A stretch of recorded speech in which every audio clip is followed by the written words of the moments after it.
Ito, pag-usapan natin na posible ito. Bagong harassment kay BP Sara. Sige. I'm supporting yung ganyang panawagan. Mas gusto ko nga na magkaroon tayo ng definition kung ano ba talaga ito. Pag nagsasalita si Barbers. Honestly, ako lang opinion ko ito sa akin lang. Pag nagsalita to si Barbers, duda na ako. Ay, nako. Kayo ba? Pag nagsalita si Barbers, duda kayo? Pag ito nagsalita, it's either tatama sa tatlong nilalang. Una, kay Tatay Digong. Pangalawa, kay BP Sara. Pangatlo, sa mga vloggers. Ewan ko. Sige, kayo.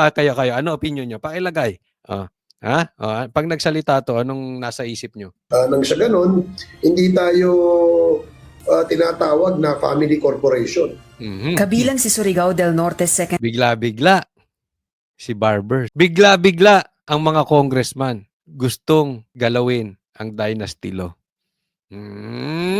I smell something fishy. Fishy.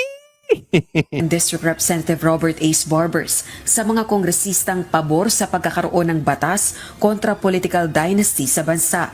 Sa ganitong paraan anya, mas magiging maayos ang definisyon nito at maitatakda ang limitasyon sa pagtakbo sa anumang posisyon sa pamahalaan ng magkakapamilya o magkakamag-anak. Batay sa Article 2, Section 26 ng 1987 Constitution, kailangang tiyakin ang pagkakaroon ng pantay na access sa oportunidad na makapaglingkod sa publiko ang sinumang mamamayan at ipagbawal ang political dynasties na maaaring itakda ng batas. Gayunman, mag-aapat na dekada na mula ng pagtibayin ng Ito okay. So ang pinag-uusapan dito, dynasty. Meron na pong batas sa atin ngayon na about sa dynasty law. Hindi, ano po ba yung dynasty law? Para doon sa mga hindi nakakaalam, yung mga magkakamag-anak na nagiging halal ng taong bayan. Kaya lang, may batas man tayo dyan, ay ito po ay hindi pa nadidefine ng specific ano ba ang sakop nitong dynasty law na ito. Okay? Ngayon, etong naaamoy ko dyan. Bigla-bigla na lang issue sa kanila. Bigla-bigla na lang binubuksan. Alam mo, tingnan nyo tong mabuti. Dapat harangin natin to. Ako, against ako sa dynasty law. Pero duda ako rito. Kasi patatamain nila to kay BP Sara. Hindi nila pauupuin. Remember this. Inatake na nga nila si Tatay Digong, kinidnap, dinala sa Netherlands para hindi makapagkampanya dahil ayaw nilang mapaupo ang mga PDP senators. Binigyan ng impeachment si BP Sara. Para sa ganon ay hindi siya makatakbo muli sa kahit anong posisyon. In short, yung ginagawa nilang yan, in preparation para i-eliminate si BP Sara sa quotient because we all know that BP Sara sooner or later will be the next president in 2028. Sure ako dyan. Unless mamatay. Unless patayin si BP Sara. Pinipigilan ng vloggers. Kaya nga binubusalan na mga vloggers Si Tatay Digong ginalaw, may impeachment. Pero parang hindi. Doon sa tatlong yan, hindi sila nagiging successful. Walang gumagalaw. Talo sila, lumalabas. Kaya eto na naman ang mga pautot nila. Ang gusto nilang gawin, pagdating sa 20th Congress, kalampagin ng Korte Suprema, itong mga congressman natin para gumawa ng batas specifying kung ano ang nakapaloob doon sa dynasty law. At ito, itagaan nyo sa bato. Ako'y naniniwala, ipagbabawal dyan na tumakbo ang anak bilang presidente. Kung nakatakbo na ang tatay at naging presidente na, ipagbabawal na yung anak. Ganyan ang kalalabasan niyan. So pag nagawa yan sa 20th Congress, okay, yung susunod, after the election, nagawa nila yan. Kahit walang impeachment, hindi na magiging presidente si BP Sara. Dahil naisabatas nila. Naiintindihan nyo. Tatama yan. Duda na ako Duda na ako. Alam mo naman ang galawan ng House Ano sabi nila? Walang galaw ang House na hindi alam ni Tamba. At walang galaw si Tamba na hindi alam ni Marcos. Lahat yan magkukuntsaba. Paano, Coach Oli? So, ang ibig ba sabihin, ayaw bumaba nila Marcos? Yes. Paano? Hindi ibig mo sabihin, paano si Sandro hindi rin siya makakatakbo bilang bata pa, hindi pa siya talaga makakatakbo bilang presidente. Alam mong gagawin dyan, sa 2028, ang ipaplano nila dyan, si Tamba ang maupo. At habang nire-ready nila si Sandro, sa kanila papalitan ulit yung batas. Ang importante lang, ang importante sa kanila ngayon, etong 2028, hindi makaupo si BP Sara.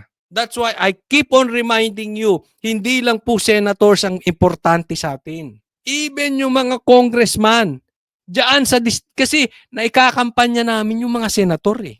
Walang problema, nag-iikot kami sa Pilipinas. Lalabas pa nga, posibleng lumabas pa nga ako ng bansa para ikampanya ang PDP. Walang problema doon. Ang problema yung mga congressman. Distrito yan, kanya-kanyang distrito yan. Kaya sa bahay ninyo, napaka-importante, huwag niyong iboto yung mga mukhang ayuda. Huwag niyong iboto yung mga mukhang tambaluslos. Yung mga sip-sip dito, delikado po yan. Pag naipasa nila yan, tapos tayo dyan. Di ba? Kung malakas pa sila, maipapasa nila yan. Lahat po ng butas para hindi makaupo si BP Sara, gagawin nila. And that is very dangerous. Ligang batas, ngunit wala pa ring legislative measure na naipapasa para tuluyang ipagbawal ang political dynasties. Kaya naman isang petisyon ang bagong Sino nagsasalita? Si Barbers. Nagsalita din dito. Ang Akbayan, nagsalita din dito. Si Franz Castro. Di ba? Lahat yan. Yang nagpapasa ng dynasty law na yan. Kaya ako duda no sinasabi nila na binibira nila sa dynasty itong Tulfo. Alam ko, kunwari lang yun. Ibabalik din nila yun kay BP Sara. Naku, delikado. Hain sa Korte Suprema.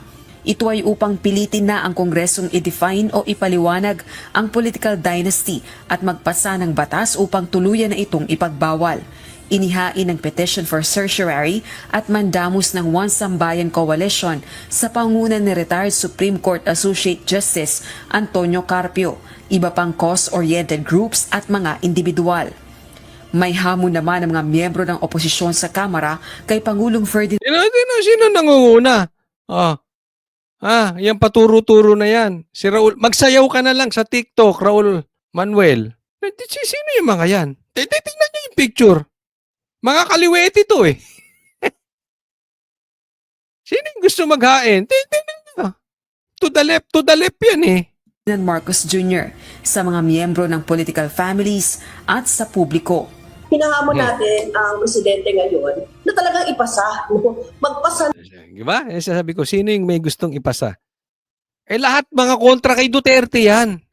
Tapos hinahamon pa daw nila, kunwari, this is F-drama. This is F-drama. Kunwari, hamunin pa raw si Marcos. Tapos si Marcos, ay, sumusunod ako sa tugon ng Kongreso. Ayusin na natin yung dynasty law na yan. Hero pa ngayon si Marcos. Ganyan ang gusto ni Marcos, pahiro. Saan ang tama? Sinong tatamaan? BP Sara. Payag kayo? Ako hindi. Okay, payag. Anong magagawa mo, Consoli? Hindi iboboto ko yung Team Duterte, pati yung congressman ng Team Duterte. Kayo payag? Ng ganitong batas na kinakailangan ng ating mga men. Kung totoo na gustong ma-resolve yung mga usapin na unethical talaga, no, na may concentration of power sa iilang bigla kayo pumuyok-puyok ngayon. Nung panahon ni Cory, ni Pino, hindi kayo nagsipuyok. Mga ipokrito. pamilya lamang.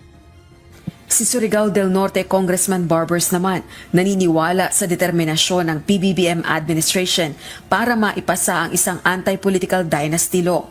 Sa gitna ito ng isang pag-aaral mula 2004 hanggang 2016 na 80% ng mga nasa Kongreso ay galing sa political families. At sa kasalukuyan, may mga malalapit na magkakaanak na nakaupo sa... Dapat ang ipagbawal yung presidente, tapos kamag-anak niya yung speaker, kamag-anak niya yung Senate President, kamag-anak niya yung Chief Justice, yung mga ganun. matataas na pwesto ng gobyerno.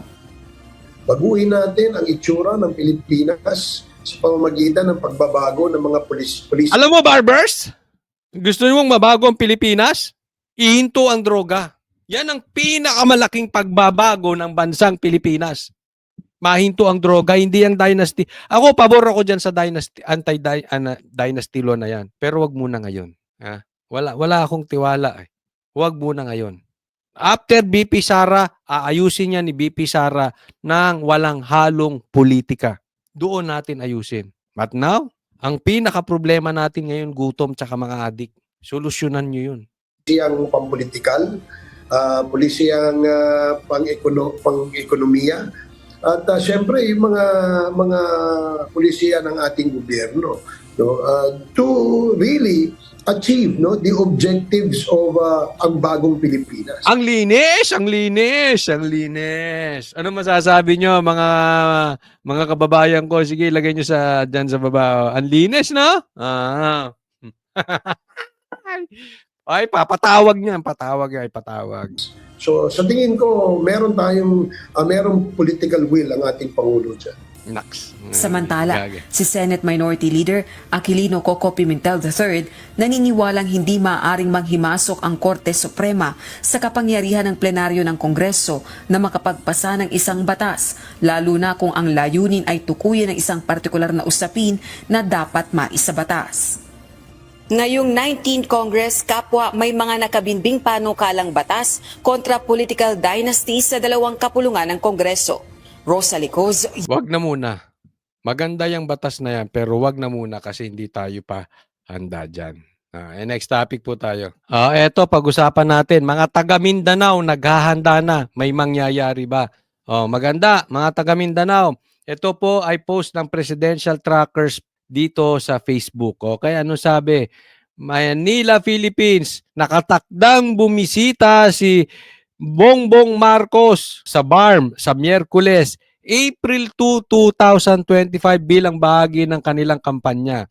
Kasunod nito, makikiisa ang Pangulo sa kanyang senatorial slate sa isang rally ng Alyansa para sa Bagong Pilipinas sa General Santos City sa April 5. Ayan.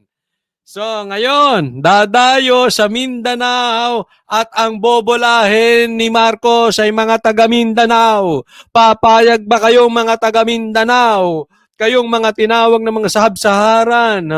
Papayag ba ang Mindanao? Sige nga. Ako meron ako nabalitaan, naghahanda na po. Ako sa katunayan gusto kong pumunta dyan sa rally na yan. Lagi ako nagpipresinta sa SMNI, dali nyo ako dyan, okay lang. Kahit maispatan ako dyan sa rally nila. Nakukunan ko lang, totoo ba?